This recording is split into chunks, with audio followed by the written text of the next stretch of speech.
Сәлем достар, каналыма қош келдіңіздер. Бүгін сіздермен өте дәмді әрі балалардың сүйіп жейтін тәттісі шоколадты кекстерді дайындайтын боламыз. Менімен бірге болып, видеоны соңына дейін қараңыз. Каналыма тіркеліп, қоңырауша белгісін басып қойыңыз. Таза ыдысымызға бөлме температурасында тұрған 3 жұмыртқаны жарып, үстіне құмшекеріміз сеуіп, ағарғанша осылай венчикпен араластырамыз. Миксермен араластырсаңыздар да болады. Енді осының үстінен жылы сүтімізді құйып, тағы да араластырамыз.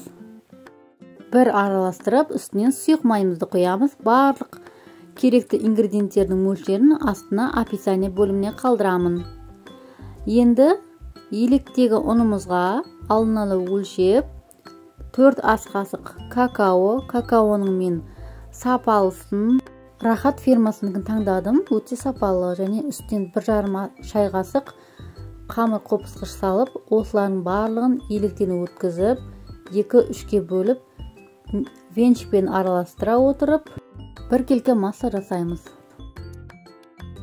Достар, сіздерге кеңесім, егерде сіздердің пирогтарыңыз немесе кекстарыңыз көтерілмей, арасы қатып қалатын болса, әрбір затты қосатын ингредиенттерді жылы бөлме температурасында қолдану керек, және де пешті қатты қыздырып қана барып салу керек.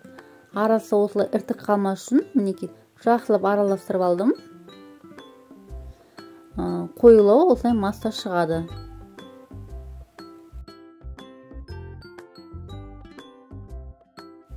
Мен осындай протеиннің үстіне арнайы кекске немесе капкейкке арналған өзінің ыдыстарына салып пісірдім. Сіздерде өз қалауларыңызша силиконовый формаға жасасаңыздар да болады. Кекске арналған кез келген формаға құйып жасай бересіздер. Барлығына бірдей етіп, жартыдан сәл ғана асырып құйып шықтым. Енді осы кекстерімізді алдын ала қыздырылған пешке салып, градусын 180 градусқа қойып, 20-25 минут пісіріп аламыз. Мінеки біздің шоколадты кекстеріміз биік болып көтеріліп шықты. Енді осы суыған соң үстінен шоколадпен әсемдедім, және де үстінен үгітілген жаңғақтарды сеуіп шықтым. Сіздер өз қалауларыңыз бойынша әсемдеп жіберсеңіздер болады. Тіптен үстіне ештеңе сеппей-ақ өзін жіберсеңіздер де өте тәтті болып шығады. Дәл осы рецептпен дайындап көріңіздер, сіздерге ұнайтынына 100% сенімдімін.